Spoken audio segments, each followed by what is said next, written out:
Muito bem. Aula.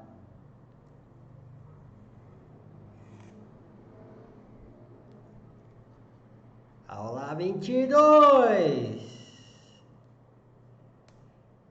Se você chegou até aqui, quer dizer que você é tão louco quanto eu, né? Que você está começando a gostar desse negócio de anestesia.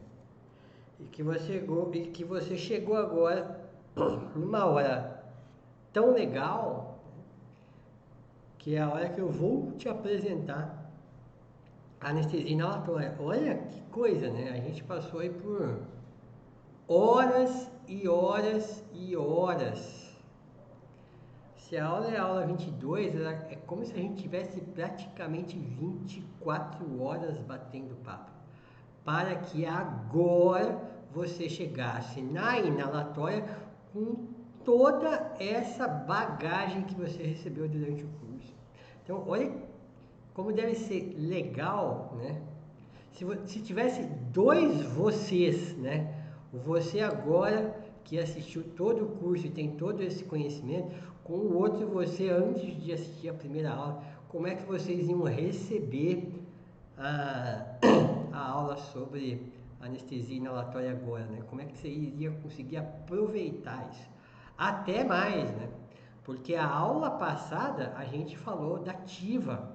E agora, além de eu falar da PIVA, né, ou seja, da inalatória, você agora já tem o conceito da TIVA e você vai ter como comparar qual o melhor momento para fazer cada uma delas. De um modo geral, você vai ter que fazer conta, né, peso, tempo, e depois você vai relacionar aquelas coisas todas que a gente já falou das desvantagens da TIVA para te jogar para a PIVA, e nesse momento a gente vai falar das desvantagens da PIVA para te jogar para a TIVA. Na verdade, vai ser um ping-pong. Cada momento você vai ter que fazer uma anestesia diferente e que seja assim mesmo, né? Que você não tome partido por uma técnica ou outra, a não ser que você tenha uma preferência pessoal, assim como eu tenho minha preferência de MPA, de indução e de manutenção, né? A gente tem preferência para tudo quanto é coisa, mas a gente não vai, vender as bombas de infusão só para fazer inalatório e muito menos vender o aparelho de anestesia só para fazer injetável. Dito isso, vamos para a vinhetinha e na sequência a gente faz aquela recapitulada básica para a gente dar sequência da aula de agora para frente.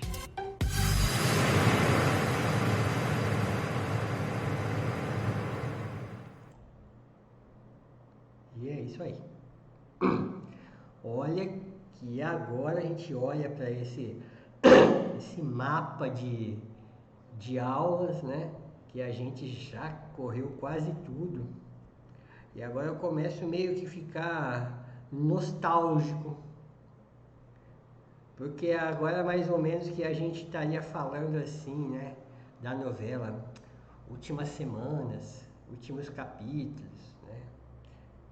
Porque daqui a pouquinho, já estou ficando amigo de vocês, né?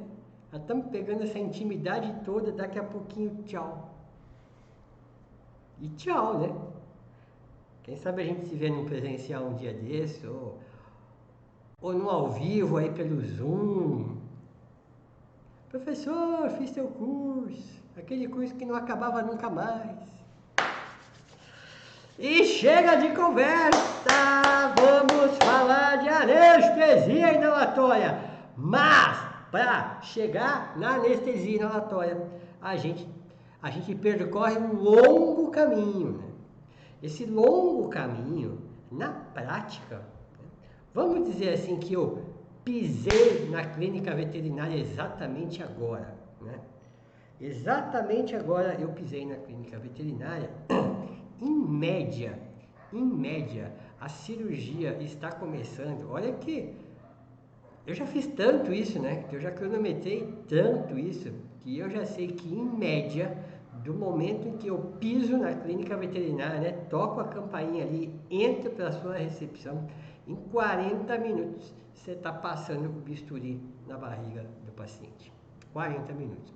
Então, para que a gente chegue no momento da anestesia inalatória, vai passar um período legal, né? Um períodozinho que eu vou chegar, que a gente vai pensar, né? Que a gente vai pensar até atingir o momento de fazer a MPA, e depois de novo a gente vai ter que dar aquele intervalo todo para depois acesso venoso e por aí vai, né? É um processo. E nesse processo, por que é o processo? Lembra que desde o começo eu falei que é tipo Jack o Estripador? Não pule etapas, né? Tem que ser por partes, Jack o Estripador, por partes. E aí a gente vai parte a parte, não pode esquecer de nada. Esqueceu, pode ser um problema mais sério lá na frente, né? É o checklist. Por isso que toda vez que a gente começa, até pelo motivo da gente dar aquela recordada para saber aonde que a gente vai dar sequência, né? Também tem aquelas coisinhas clássicas que eu quero que você não esqueça nunca mais, mas eu quero que você pense, né? A gente simulou aqui uma cadela de 10 quilos para castração, mas poderia ser qualquer outro paciente de qualquer outra idade, de qualquer outra espécie, de qualquer outro peso, né? Mas o processo segue, né? Segue igual. Por quê? Eu, como anestesista, né? Eu sei aqui o que a gente precisa saber antes de anestesiar, né? Que é quando a pessoa me liga e eu marco a anestesia.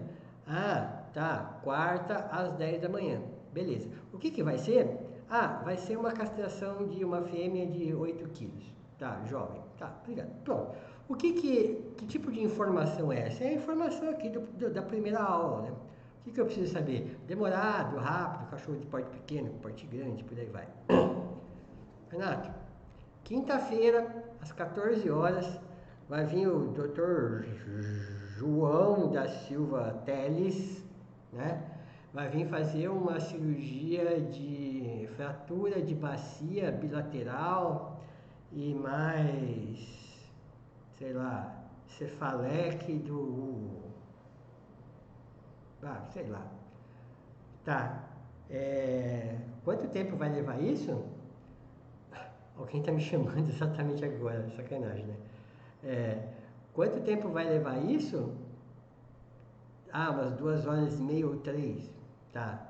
Então eu já sei que é um processo mais demorado. Então aumenta o meu risco.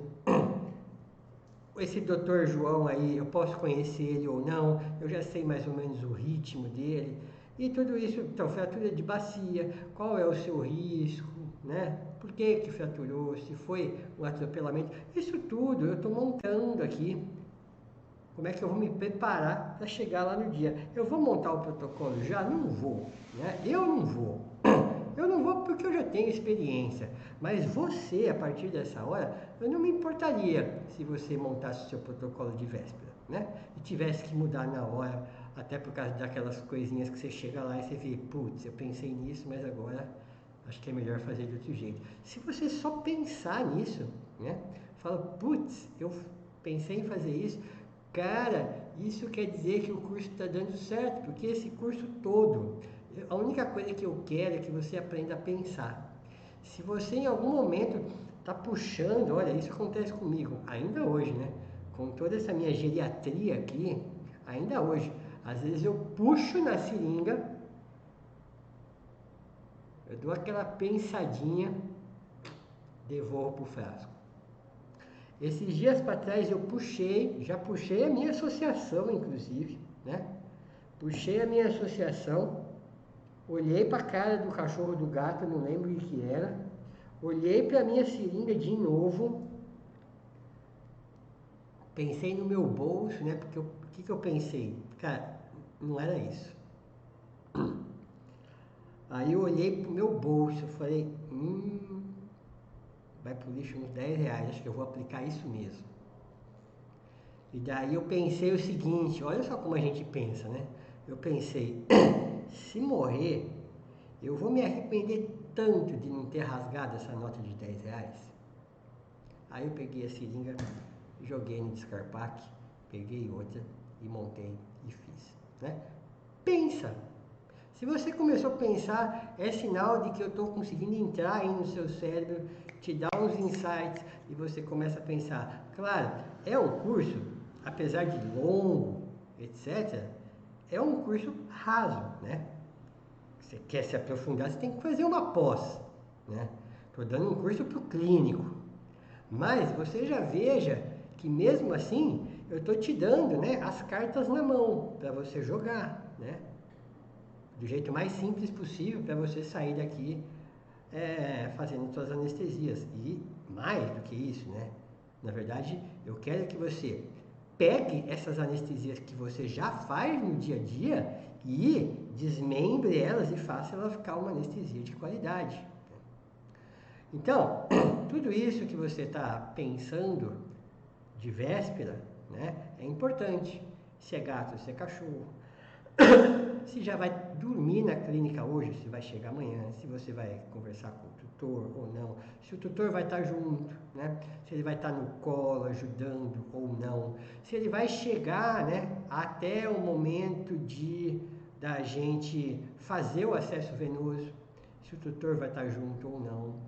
Tudo isso é importante, né? Olha aqui, nós vamos fazer uma endoscopia. Leva uma eternidade para o cara da endoscopia montar as coisas. E muitas vezes ele ocupa metade da sala. Então eu, por exemplo, apesar de normalmente eu chegar antes, quando é endoscopia, eu chego depois, né? Porque eu quero que ele chegue primeiro, claro, tem a MPA para fazer? Tem, né? Mas assim, eu quero que ele chegue primeiro, que ele monte toda a parafernália dele, aquele monte de cabo para cima, para baixo, extensão para lá e para cá, para depois que ele montar tudo, né? Aí eu vou virar para ele e vou falar assim, viu? A cabeça vai ficar para que lado dessa zona toda que você montou? Aí ele vai falar assim, na cabeça assim, ó, bunda para cá, cabeça para lá. Aí eu falar, então beleza. Então eu vou montar ali, vou ficar ali, papapá. Então tudo isso a gente tem que ir montando. Não tenha que ter pressa, não tenha que ter pressa, né? Não tenha dúvidas quanto a isso, né? Você vai fazer um tártaro, por exemplo, você tem que se preocupar com algumas coisas que você não se preocuparia se fosse uma castração. Por exemplo, aonde você vai botar o oxímetro de pulso?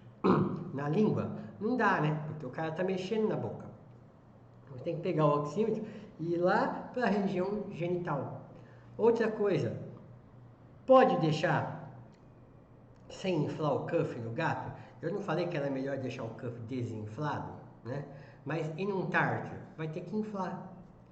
Quer mais? A chance de extubar é muito grande, por isso que você tem que ter o elástico lá e amarrar. Então, eu também me preocupo. Olha, o gato de porte pequeno, às vezes eu não pego eletro, às vezes eu não pego pressão arterial, às vezes eu não pego nada. Eu falo que às vezes o gato ele só vai me dar temperatura. O monitor não pega. O gato perde temperatura muito rápido. Então, tudo isso, né? Esse bate-papo que eu estou tendo com vocês aqui, você pode me xingar, né? Mas é tudo com um propósito de você pensar, né? E com o tempo, essas coisas vão se automatizar na sua cabeça, né? É igual dirigir. Lembra a primeira vez que você foi sair com o carro? Embreagem, né? Pé no freio, freio de mão puxado, engatou primeira, o banco, espelho. Meu, era muito complexo e o carro morreu. Hoje, você sai da sua casa e chega lá na sua clínica, principalmente nós homens, quando você chega na clínica, você fala assim: como é que eu cheguei aqui? Você não lembra do trajeto, você não lembra o caminho que você fez. Não é assim, homens? E as mulheres não acreditam nisso, né? Homem senta para ler jornal, ou olha para a televisão, né? Daí a mulher olha para você e você fala: o que você está pensando aí? Você fala nada. A mulher não acredita, né? Precisou ter uma comprovação científica, isso é verdade, né? Que provou que o homem consegue pensar em nada e a mulher tem que ficar pensando o tempo inteiro, né? É praticamente espécies diferentes, né? anestesias diferentes. Então isso é importante também, viu? Estou brincando, mas é importante. O jeito do homem anestesiar é diferente do jeito da mulher anestesiar. O jeito do homem olhar esse trajeto todo aí que está no slide é diferente do jeito da mulher. Então, às vezes eu estou falando a mesma coisa para um homem e uma mulher, e na hora que eles vão executar na anestesia, executam de maneira diferente. Muito bem. Então, né, passamos por toda aquela etapa de analisar finalidades, espécies, etc, etc. Escolhemos os fármacos, fizemos a MPA. Aqui se a gente for terceirizado, a gente vai ver os exames, né, bater um papinho com o veterinário, né. As clínicas que eu vou com muita frequência, tipo assim, 2, 3 vezes na semana, que a gente já tem muita intimidade, né? Eu chego e eu viro para o veterinário e falo assim: tem alguma coisa que eu preciso saber desse cachorro? Porque a gente já é parça, né? Já é equipe. Aí ela fala: tem. Dá uma olhadinha lá na função hepática. Também tem uma alteração lá no eletro. E é um cachorro que, sei lá, toma não sei o que lá, ou já fez não sei o que lá. Então, a gente já se entende. Mas, se não é assim, passe o máximo de informação possível para o seu terceirizado. E se você for terceirizado, tem que sugar o mais possível de informação, né? Não aquele negócio, não, tá tudo normal. Não tem exame, mas é saudável. Mas se não tem exame e é saudável, faça anamnese você, ausculte pulmão, ausculte coração, veja pulso, veja mucosa, né? Palpe. É uma piometra, não tem exame, porque o cara não tem dinheiro. É possível acontecer isso? Claro que é possível. Ainda mais a gente falando para esse Brasilzão todo, né? Olha, de repente, você é de São Paulo, capital, e trabalha no hospital veterinário, que tem tomografia e ressonância.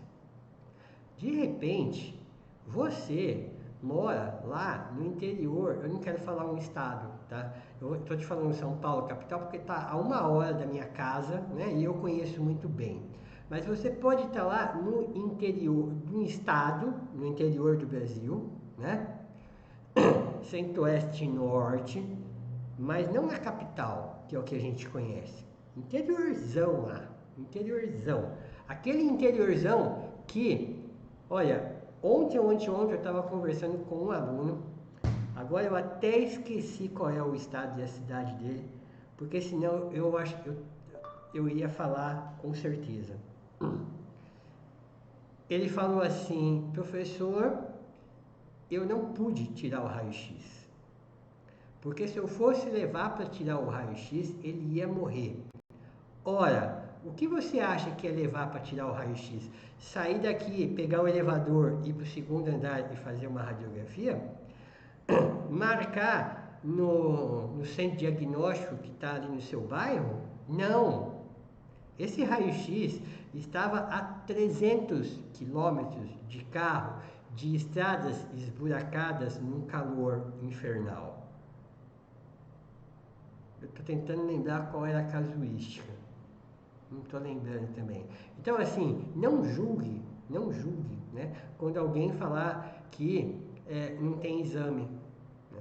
Às vezes não tem como. Você na sua clínica, às vezes você sai do seu consultório, entra na outra salinha e roda ali hemograma e bioquímico. Tem quem tem essa opção e tem quem não tem. Então, não julguem, né? Então, eu vou fazer uma piométria sem exame. Vou fazer uma piométria sem exame, né? Agora, não tem exame de nada, faça anamnese. É assim que as coisas funcionam. E é assim que você vai passando esse primeiro período aqui até a sua escolha da MPA, o tempo da MPA, né? E depois acesso venoso, indução, intubação e oxigenação, se você vai fazer algum bloqueio loco-regional, sim ou não, né? Abriu o sorinho, está descendo uma infusão contínua de analgésicos top de linha e neste momento então você fez a opção entre intravenosa total e intravenosa parcial, né? Vamos fazer de conta então que nesse momento você escolheu anestesia inalatória para a gente finalmente entrar na aula. Muito bem. Quais são as características? Ah, aqui eu escrevi, olha. Anestesia intravenosa parcial. Partial intravenous anesthesia. Anestesia. Inalatória. O que tem de legal? Ou sim, o que falou em inalatória, o que passa pela sua cabeça? Primeira coisa, uma biotransformação muito rápida pela via respiratória. Isso mesmo. O seu paciente inala o anestésico e expira o anestésico. Ele não fica circulando igual uma anestesia intravenosa, né? Sangue, corrente, cérebro, coração, fígado, rim, xixi, tchau, acordou. Não. Bate e volta, bate e volta, bate e volta. É assim a anestesia inalatória. E tem uma grande vantagem. Ela gera inconsciência. E isso é muito importante, né? Ou seja, a anestesia inalatória não gera analgesia, mas gera inconsciência. Então, faz parte e ela é muito bem quista entre nós como um excelente anestésico de manutenção, certo? E a excreção? Basicamente pulmonar. Por quê? Porque 0, nada, a gente vai ver isso daqui a pouquinho, né? De 0, nada a 3%, alguma coisa assim, que vai ser metabolizado. O resto não, é tudo entra e sai. Entra, sai, passa pelo aparelho, por aqueles circuitos que a gente viu em aulas anteriores, né? Um circuito sem reinalação de gases, você elimina a expiração para o ambiente. Se for com um circuito com reinalação parcial de gases, você recebe de volta o calor e a umidade que você expirou. E se for um sistema fechado, né, com reinalação total de gases, aí fica extremamente econômico e é neste circuito que você deve usar a ventilação mecânica. Bom, então quando você olha um paciente, olha o seu frasquinho de anestésico inalatório, você sabe que ele vai gerar inconsciência, que o olho vai rotacionar, ele sempre rotaciona e acorda muito rápido. Bateu o olho na anestesia inalatória, você sabe que é assim que a coisa funciona. Anestesia intravenosa total com Propofol. Volta rápido? Volta, até porque a meia-vida do Propofol é 1,5 minutos. Então, a partir do momento que você desliga a bomba de seringa, é claro que o Propofol é cumulativo, né? Você lembra disso. Não é desligou em 1,5 minutos ele acorda. Não. Quanto mais o tempo da cirurgia for prolongado, maior o tempo para o retorno. Mas, de todo jeito, é um retorno incomparavelmente mais rápido do que uma anestesia dissociativa, tá bom? Claro, então anestesia inalatória volta mais rápido, anestesia intravenosa total volta rápido e anestesia dissociativa demora pra caramba. Existem algumas teorias a respeito desse retorno rápido da anestesia inalatória. Entre eles falam que há um estresse celular causado pelos anestésicos voláteis. Então, eles querem provar que não é que volta rápido, é um estresse celular que faz o paciente se levantar muito rapidamente. Que o ideal seria um retorno tipo TIVA, tá? Um pouco mais lento, um pouco mais tranquilo. Não tem uma conclusão muito pontual sobre isso, né? Tem pessoas que dizem assim, você prefere voltar rápido à anestesia com desconforto, com mal-estar, com dor, etc., ou você prefere voltar mais devagar? O que você prefere ver? Um paciente dormindo tranquilo num pós-operatório ou um paciente de pé, agitadão na gaiola, né? O que você acha que é melhor, né? Se ele está dormindo, ele está sem dor?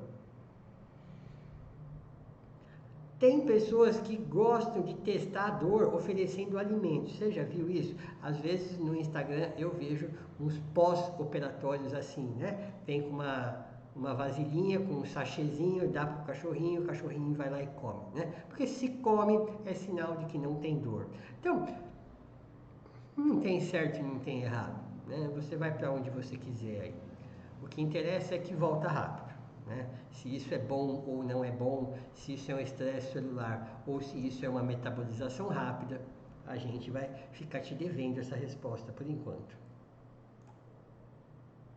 E vamos àquela coisa legal, né? As vantagens e as desvantagens, porque você vai juntar agora as vantagens da ativa e as vantagens da piva e também as desvantagens de cada uma, e aí você vai escolher qual vai ser a sua anestesia de manutenção a partir de agora.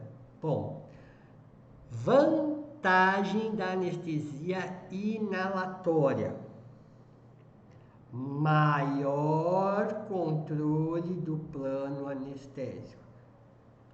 Recordar é viver. Me desculpe se você assistiu as 2 aulas na sequência, porque está fresquinho na sua cabeça.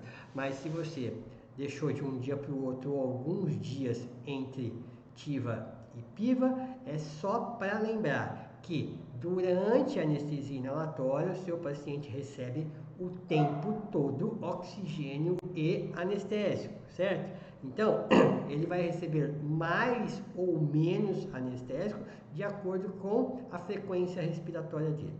Se ele superficializar, ele vai respirar mais rápido, automaticamente ele vai inalar mais anestésico, ele volta a aprofundar. Se ele tiver muito aprofundado, vai ter uma frequência respiratória muito baixa, pode chegar até uma apneia, e nesse caso ele para de receber anestésico e ele superficializa de novo. Ou seja, o controle do plano anestésico é maior na anestesia inalatória em relação à anestesia intravenosa total.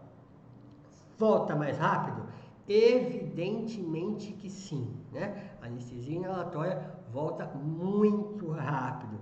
Normalmente vai ser um paciente que em menos de 10 minutos ele recebe a primeira alta, que é aquela alta do centro cirúrgico quando ele tem um movimento voluntário de cabeça. A anestesia intravenosa total normalmente fica aí entre 10 e 15 minutos para a gente dar a primeira alta. Baseado então no... Agora é difícil, né? Porque paleta de cores para homem é difícil. Eu vou chamar isso de azulzinho e de roxinho. Isso aqui não faço nem ideia de que cor é isso aqui. Mas baseado aqui na família azul, a gente chega à conclusão então que ela é mais segura, né? Mas isso aí também há controvérsias. O que eu te diria, com todas as letras, é que a anestesia inalatória é mais fácil do que a anestesia intravenosa total, tá? Se você nunca fez nenhuma das duas, você vai pegar a mão mais fácil da inalatória do que da intravenosa total. E a aula que eu te dei na intravenosa total, eu te dei pensando que você já tem alguma experiência em inalatória. Por isso que eu falei, faça 1, 2, 3 anestesias até pegar bem a mão, né? Na inalatória é mais fácil. Considerando-se que normalmente quando você vai para a inalatória, você está vindo da onde? Da dissociativa, né? E aí você tem um monte de empecilho na inalatória. Amigos meus particulares, né? Amigos meus de república, de 30 anos atrás, eles viram para mim e falam: Renato, tudo isso aí que você fala, que você é famosinho, que pipipi, papapá, tá bom, mas eu vou continuar no meu quetapum. Eu falo: filho, faz o que você quiser, você já devia até estar aposentado, né? Mas qual que é a brincadeira nossa entre isso? Porque se ele está na dissociativa, ele não está pensando em acesso venoso, né? Em soro, em intubação, em nada, né? Ele está pensando assim, é uma injeçãozinha na bunda, né? E só.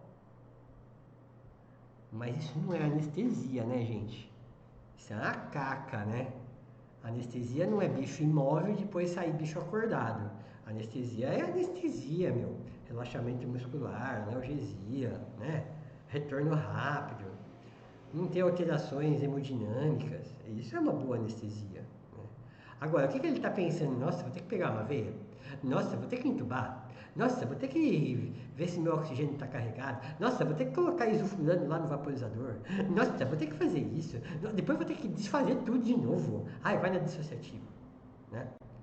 Então, quando você vai para inalatório, você cria essas coisas assim, nossa, inalatório dá muito trabalho. Se você for fazer intravenosa total, vai ter que pegar a veia do mesmo jeito e mais, você vai ter que pegar a veia, porque a anestesia vai ser intravenosa, né? Não serve veia meia boca, tem que ser a veia. Vai ter que entubar do mesmo jeito, porque vai ter que oxigenar. Mais ainda, anestesia intravenosa total é propofol, né? Propofol, apneia, ou seja, tem chance ainda de você ter que ventilar. Uma chance maior de ventilar até do que a anestesia inalatória. Pois é. É mais fácil você ter, por exemplo, problemas de hipotensão na anestesia inalatória do que na anestesia intravenosa, né? Agora, a apneia é mais fácil aparecer na intravenosa do que na inalatória. Então, inalatória, depois que você liga, normalmente vai de boa. A intravenosa não, além de tudo, você ainda vai ter que ventilar. Pois é, e ventilar é mais 2 aulas sobre ventilação. Tá achando que é fácil ventilar, apertar botãozinho? Bom, então tá aí, né? Se eu falar para você que ela é mais segura, eu estou querendo falar que ela é mais segura baseada que tem um plano anestésico mais estável, né? E uma recuperação mais fácil, mais tranquilinha de fazer. Então, ela me traria mais segurança. Vamos dizer que você é está no 7º período, no 4º ano da faculdade. Eu ia falar quarto-anista, mas depois eu ia falar 7º periodista. Existe isso, pelo amor de Deus. Enfim, você está lá aprendendo anestésio, né? E eu vou falar assim, viu? Faz essa anestesia aí para mim. Eu ficaria mais tranquilo se eu pedisse para você fazer uma inalatória do que uma intravenosa. Só isso, tá? Não estou falando que uma é melhor e nem que é pior, porque agora nós estamos falando das vantagens, né? Então eu me preocupo muito com isso, que eu não quero que você tome partido nem pela ativa e nem pela piva, né? Então quando eu estou falando das vantagens da ativa, você está falando assim, nunca mais vou usar a piva. Agora eu estou falando das vantagens da piva, você vai falar, nunca vou fazer intravenosa. Daí quando eu estava falando das desvantagens lá, você falava assim, nossa, eu vou fazer aqui. E agora, né, que de novo, agora se você anamou na inalatória, agora eu vou falar das desvantagens. Daí você vai falar, não, eu vou fazer lá. E a maior desvantagem, na verdade as duas maiores desvantagens, são coisas que a gente tem que pensar bastante, né? São coisas que a gente não pensava até outro dia atrás, né? Metástase em cirurgia oncológica, a gente não sabia disso até 2015, 2016, sei lá. O trabalho acho que saiu em 2018, o trabalho é de 2015, mas ele foi publicado em 2018. Poluição ambiental, gente, a gente cheira éter, eu cheirei éter, depois eu cheirei muito tempo halotano, e há faz 300 anos que eu cheiro isoflurano, né? Não morri. Sou pai de 4 filhos perfeitos. Eu não fiquei estéril. Meus espermatozoides não estragaram, tanto que eu fiz filho pra caramba, né? Tá tudo saudável, bonito. 2 olhos, uma boca, 2 braços, 2 pernas, 20 dedos, etc, etc, né? Meu fígado tá bala. Se você me convidar para tomar uma cervejinha final de semana, eu vou. Se você quiser vir aqui em casa, venha. Eu vou tomar, não vou ficar, ai meu Deus, ai. Não, né? Agora, pensa hoje a gente sentindo. Agora, olha essa foto. Isso sim, né? Isso é éter. Isso sim que é o anestesista ser anestesiado, né? Porque olha a distância do nariz do anestesista em relação ao pano encharcado. Depois foi inventado alguns aparelhinhos ali para melhorar essa situação, né? Mas no começo era assim, velho. Era todo mundo anestesiado. Às vezes o cirurgião acordava, operava, às vezes ele dormia, né? Olha, imagina o nível de poluição ambiental nesta época. Imagina a quantidade de éter que os anestesistas inalaram naquela época, né? Então hoje tem esse problema. O certo, né, não era a gente anestesiar do jeito que a gente anestesia. O certo era ter escape desse gás, né? O certo era ter muita coisa, mas não tem. Não tem, né? O fato da gente estar inalando o gás dentro do centro cirúrgico, e hoje cada vez mais os centros cirúrgicos estão movidos a ar-condicionado sem janela, né? Porta fechada e sem janela, então o gás fica lá dentro, a equipe cirúrgica toda inala o gás. Toda a equipe cirúrgica inala o gás, você sentindo o cheiro ou não, né? Pela quantidade de ISO que vai sair do aparelho. Então, tudo isso pode trazer enormes malefícios. E existem muitos trabalhos sobre isso. Tá? Olha, no meu mestrado, eu trabalhei com anestesia injetável em ratos. Né? No meu doutorado, eu estou trabalhando com anestesia inalatória em ratos também, associado à morfina, porque nós estamos querendo mostrar que os efeitos maléficos do anestésico inalatório associado ao opioide fica pior ainda. Por exemplo, efeitos irreversíveis de memória, déficit de memória irreversível após uma anestesia. Né? Então, tem muita coisa que, se você for pesquisar em cima de poluição ambiental dentro do centro cirúrgico, vai te assustar, né? É um fármaco teratogênico, né? Então, no primeiro terço da gestação, se a pessoa que faz parte da equipe cirúrgica inalar o isoflurano, pode causar teratogenia, né? No primeiro ao segundo mês de gestação, pode ser abortivo, né? Altera qualidade de espermatozoide. Então, detona o fígado. Então, assim, tem muita coisa que pode ser que você refugue fazer inalatória e parta para anestesia intravenosa, né? Claro que agora a gente está falando das desvantagens, então o que sobra é a outra. Mas isso também serve para você escolher, né? Então, você é gestante agora? Então você não pode operar ou anestesiar usando anestesia inalatória, você só pode usar anestesia intravenosa. Ah, mas nesse caso, você me falou que era contraindicado a anestesia intravenosa e eu estou gestante. Ué, então você não pode anestesiar, né? Outra pessoa vai anestesiar, outra pessoa vai operar, enfim, mas não você. Metástases em cirurgias oncológicas. Bom, a gente deu uma passadinha rapidinha em uma dessas aulas atrás, eu nem me lembro que aula foi, e eu não me lembro direitinho se eu expliquei por que ou não, né?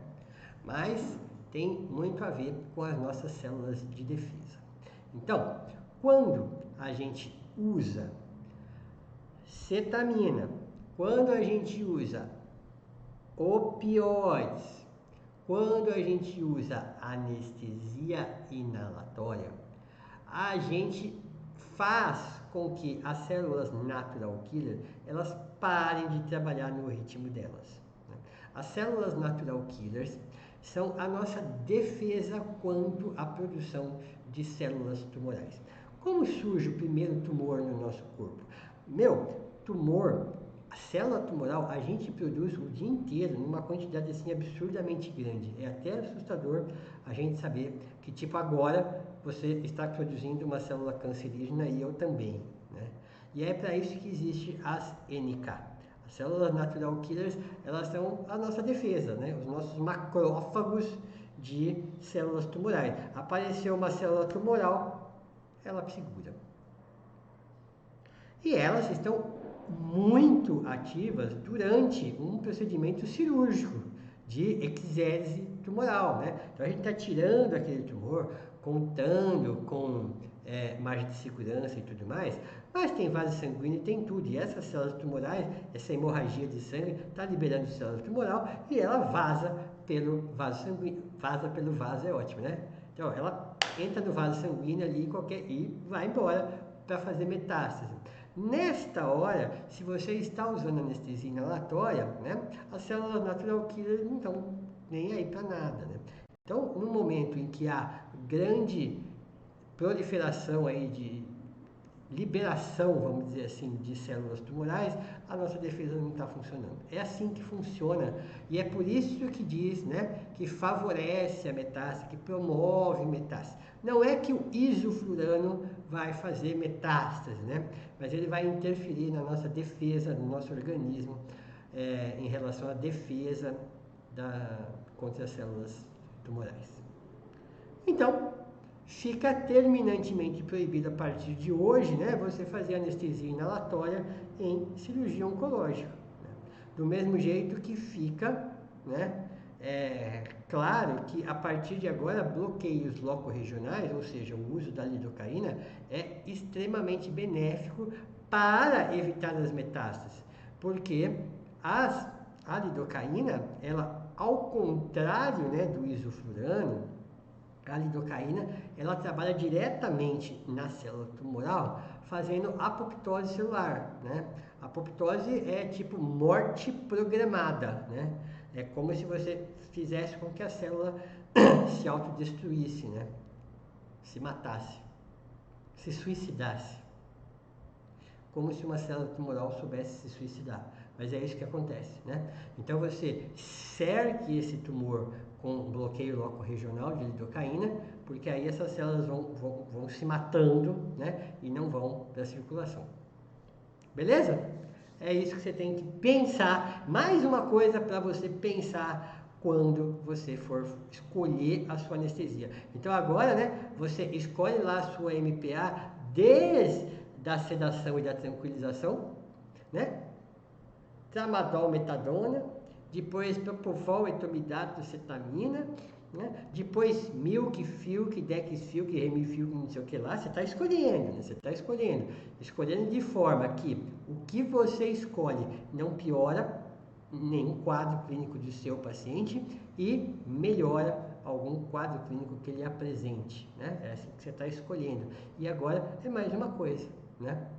Então, TIVA ou PIVA? Então, escolhemos PIVA? Escolhemos inalatória? Beleza!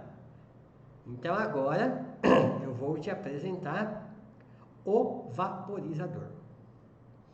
Este carinha aqui é o vaporizador universal. Esse é o que provavelmente você tem na sua clínica, é o que provavelmente chega com qualquer aparelho de anestesia que você compre. Hoje, eu chutaria que ele deva custar entre 800 e 1.800 reais. Este vaporizador, caso você derrube ele no chão. Ele é pesadinho e é de vidro, né? Bom, como é que você anestesia o seu paciente? Seja com isoflurano ou seja com sevoflurano. Bom, qualquer um deles você pode colocar dentro do vaporizador universal. Afinal de contas, ele é universal, né? Lembra lá do Edir Macedo, Igreja Universal? Todo mundo pode entrar dentro da Igreja Universal, né? O vaporizador universal é a mesma coisa. Você pode colocar qualquer anestésico lá dentro. Pode colocar até o éter, se você conseguir comprar. Alotano, isoflurano, sevoflurano. Eu vou pegar o meu vaporizador, que eu quero te mostrar só um detalhe, tá? Eu vou dar uma pausa e já volto. O mais legal é que eu tentei imitar a minha mão na hora que eu dei a pausa. E eu não sei se... Eu não sei se ficou tipo videocassetada ou o que, mas eu peguei ele aqui, ó. Eu vou aumentar a tela só para te mostrar uma coisinha aqui. Porque às vezes, pessoal, quando eu começo a explicar sobre o outro vaporizador, aparece essa dúvida aqui. Aqui, ó. Foco, foco, foco, foco. Tá vendo? Você pode escolher aqui. Oh, coisa dura, hein? Acho que eu nunca mexi nisso aqui. Você pode virar aqui, ó. E você pode escolher qual é o anestésico que você está usando, né? Isoflurano, sevoflurano. Vou virar de novo aqui, ó. Deixa eu virar aqui.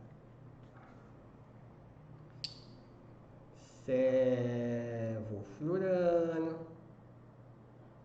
Para que serve isso aqui? Eu tenho que mudar toda vez que eu for colocar o outro anestésico? Não. Isso aqui só serve pelo seguinte: eu vou jogar isoflurano aqui dentro, então eu vou vir aqui e vou deixar marcado para todo mundo saber que o que tem aí dentro é isoflurano. Porque se eu for tirar daqui e for guardar, eu vou guardar no frasco de isoflurano, né? E se eu for completar, eu vou completar com isoflurano. E se eu estou fazendo uma cirurgia que eu quero usar sevoflurano, eu olho aqui e falo, ah não, é o iso. Então eu tiro o iso e venho com o sevo. Só serve para isso, tá? Mais uma vez, ele é universal, ele serve para qualquer anestésico. Só não vai misturar os anestésicos porque precipita e muda de cor, hein? E isso ainda joga dinheiro fora. Mas como é que você vai saber quanto de anestesia que você vai dar para o seu paciente? Pois é, você não sabe, né? Você vai simplesmente abrir, misturar com o fluxo de oxigênio. Quanto mais fluxo de oxigênio, mais vai vaporizar. Quanto mais você abrir, mais vai vaporizar. Você sabe que se você mexer só numa coisa, a outra coisa interfere, né? Se você diminuir o oxigênio, vai vaporizar menos. Então você vai vaporizar X, né? Mas X quanto? X. Não dá para saber. Eu brinco não, eu tenho um termo, né? Como é que você anestesia com isso aqui? No olhômetro. Como no olhômetro? Você olha o seu paciente, aí está muito profundo. Ah, então eu vou deixar bem fraquinho. Ixi, o bicho está pulando na mesa. Vamos abrir, né? Mas está indo quanto para o seu paciente?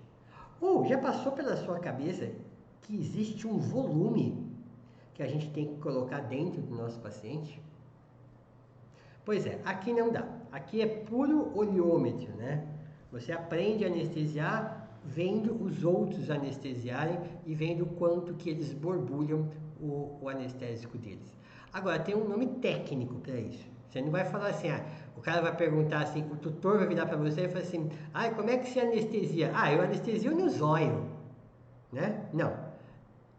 Anestesia no zóio ou no olhômetro, né? A gente chama, então, o termo técnico é anestesia clínica, ou seja, é exatamente isso. A gente vai usar o nosso conhecimento clínico para oferecer mais ou menos anestésico para o nosso paciente. É até meio perigoso, não é? Olha aqui, eu vou fazer uma brincadeirinha com você agora. Muito bem, deixa eu só mudar de novo aqui. Vamos lá. Ó, eu peguei aqui uma seringa qualquer e puxei aqui um valor qualquer, certo? Vamos treinar a nossa anestesia clínica? Nossa anestesia clínica. Quando a gente fala de vaporizador universal, a gente não sabe, né, quanto que a gente está mandando. Então eu pego essa seringa aqui e eu falo para você, quanto que tem aqui dentro? Quanto? Quanto tem aqui? Primeira coisa, essa seringa de quanto que é, hein? É de 10 ou é de 20? Se ela for uma seringa de 10, tem quantos ml aqui dentro? Mais da metade? 6? 7? E se ela for uma seringa de 20? Nossa, se ela for uma seringa de 20, eu tô errando pela metade a dose, né? 18? 19? Afinal de contas, ela é de 20 ou ela é de 10? Olha como é difícil, e mesmo assim, mesmo se você acertou, faz essa experiência aí. Olha, eu vou segurar essa, põe num papel agora, marca aí, escreve, só por curiosidade, que eu já vou desvendar o que tem aqui dentro. Põe lá 7, 8, 9, 12, 15, 17, 19, 20. Marcou? Então vamos lá.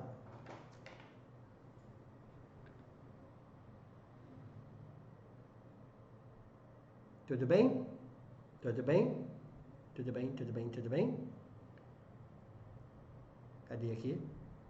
Cadê aqui, cadê aqui? 15 ml. Quando você faz uma anestesia no vaporizador universal, você está meio assim, né? Você está chutando a dose. Para você não chutar a dose, aí ao invés dos seus 1.000 e poucos reais aqui, você vai ter que desembolsar alguma coisa em torno, ou em torno não, a partir de 8.000 reais. Vaporizador calibrado, ele custa a partir de 8.000 reais, o mais barato do mercado. Ele vai tranquilamente até 25, 30, 40 mil reais. Ele é grande mesmo, pesado, parece uma garrafa térmica. E ele pesa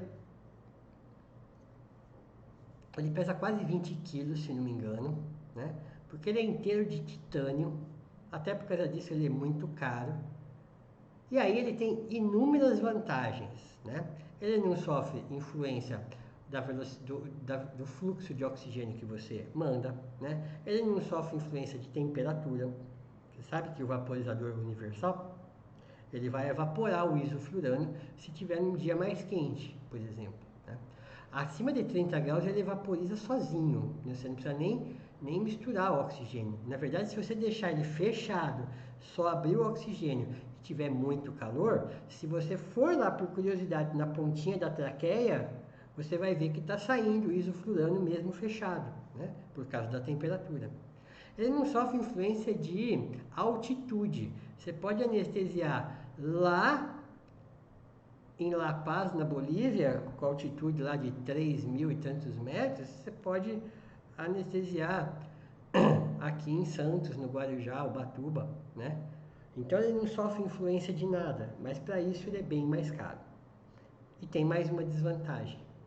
Como o próprio nome diz, né? Desta vez ele não é universal. E o que significa ele não ser universal? Significa que você não pode comprar um só. As cores, você viu naquela hora que eu peguei o vaporizador, que as cores são universais, né? Então, por exemplo, de novo, eu não sei que cor é essa para você, para mim é roxo, né? O roxo é a cor do isoflurano, né? E o amarelo é a cor do sevoflurano. Mas você não pode ter o ISO e o SEVO na sua clínica e ter só um vaporizador calibrado. Porque o vaporizador calibrado do ISO só vaporiza direito, né, calibradinho, o ISO. Bom, daí você vai me falar, então eu vou ter um super aparelho, um super vaporizador ultra mega caro, né? Pesadíssimo, e você vai colocar ali na bancada, né? Dá para acoplar no meu aparelho de anestesia? Sim e não. Normalmente você precisa adaptar o seu aparelho de anestesia, até porque a entrada não é a mesma. Normalmente a gente puxa duas mangueirinhas e coloca ele numa bancada à parte, mas se você quiser conectar no aparelho, você vai ter que mandar o seu aparelho para adaptar. E tem mais um detalhe, a maior parte dos aparelhos eles voltam com o pedestal num outro ponto de gravidade ali, né? Porque como fica muito pesado, aí a tendência é de tombar, né? Então o pedestal do seu aparelho de anestesia, ele não vai ficar, eu queria mostrar esse meu, ele não fica muito, eu vou mostrar esse meu, se você me permitir aqui, peraí. Talvez você nunca tenha visto isso na sua vida, nunca tenha reparado, né? Deixa eu trocar a tela aqui de novo. Eu vou mostrar, eu vou tirar a câmera daqui, tá, gente? Eu vou mostrar o pedestal. Olha lá no chão. Oh, meu Deus, ele não é no meio. Você nunca tinha percebido isso, né? Ele não é no meio, porque ele tomba. Então, aquele pé, por exemplo, não daria para colocar o vaporizador calibrado, porque mesmo daquele jeito, o aparelho ainda pode tombar. Então, eles têm que tirar daquilo ali para colocar. Bom, vale a pena você comprar um vaporizador calibrado? Vale muitíssimo a pena. É o meu sonho de consumo. Aí você vai falar assim, mas Renato, você, mega milionário, com todas as bombas de infusão, não tem um vaporizador? Então, olha só, cuidado com isso. O vaporizador calibrado, ele não pode ser tombado, tá? Não pode, porque ele descalibra. Só a calibração dele custa mais de R$ 1.000, tá? Deveria ser feita no mínimo uma vez por ano, até porque você vê que ele é hermético, né? Você não enxerga o borbulhamento, você tem que realmente confiar nele. Então, você anestesista volante, eu não sei se seria legal você ter isso. Tudo bem, se você esvaziar ele, você pode tombar, né? Mas ele é cheio de fita lá dentro, que fica úmida. Então, mas tem alguns aparelhos aí que podem podem tombar, podem, mas aí já são vaporizadores acima de R$ 25.000, né? Então, R$ 25.000 é um carro, né? Então tem isso de ruim. Então, se você é volante, eu acho que você deveria continuar com o vaporizador universal. Acho mesmo, tá? Agora, se você tem clínica e se você está nessa fase de investimento, compra, hein? Por quê? Porque a partir do vaporizador calibrado, é igual se agora você tiver a seringa com os numerinhos todos, né? Porque agora vira matemática, não vira mais olhômetro, né? Puxa 3. Aqui é 3, aqui é 3, aqui é 3, aqui é 3. Esse é o vaporizador universal. Esse é o calibrado. Que é para puxar 3? Então, aqui, 3. E como é que funciona isso? Então, a gente vai trabalhar com uma unidade chamada volume por cento.